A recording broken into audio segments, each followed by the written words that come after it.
આજે આપણે બનાવશું ગોથલીનો મુખવાસ. તો મેં આ બધી સુકવણી કરેલી છે ગોથલી. તો આ બધી ગોથલી લઈ લીધી છે. હવે આપણે સારી રીતે આને ભાંગી લેશું. થોડી થોડી ભાંગી અને મોઢું આપણે થોડુંક કાઢી લેશું. આ રીતે સારી રીતે નિમક પણ ચડી જાય અને બફાઈ પણ જાય. એટલે આ રીતે થોડા થોડા મોઢા પાડી લેશું. બધી ગોથલીને આપણે આ રીતે ભાંગી લેશું. ગોથલી આપણે સારી રીતે ભંગાઈ ગઈ છે. હવે આપણે બાફવા મૂકી દઈશું. આપણે બાફી અને સૂકવવા રાખેલી હતી. તો હવે સારી રીતે સુકાઈ ગઈ છે. તો હવે ગોથલીને આપણે બહાર કાઢી લઈશું.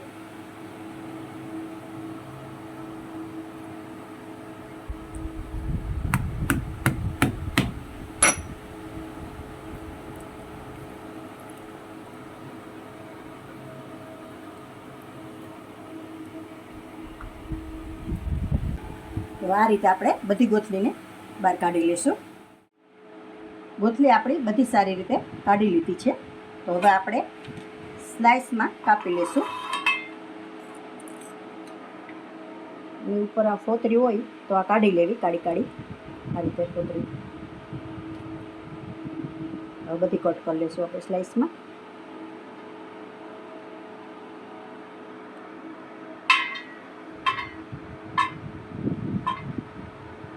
ગોથલી આપણી સારી રીતે કટ થઈને તૈયાર છે.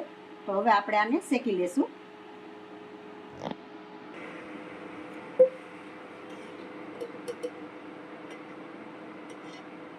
પેન લીધેલી છે.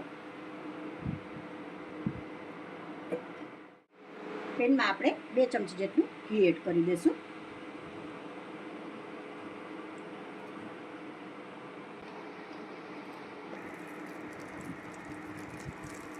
ગોથલી આપણી ક્રિસ્પી થાય ત્યાં સુધી આપણે શેકી લઈશું.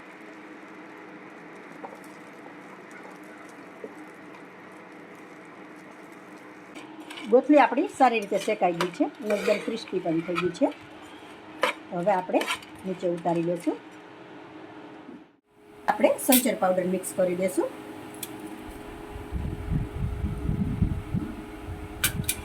હું 1 ચમચી મિક્સ કરું છું. તમે ઓછા વધુ કરી શકો છો.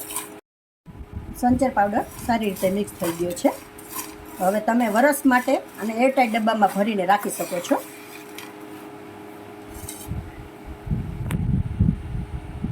તો જો મિત્રો, તમને મારો વિડીયો પસંદ આવ્યો હોય તો લાઈક કરશો, કોમેન્ટ કરશો, તમારા મિત્રોને શેર કરશો.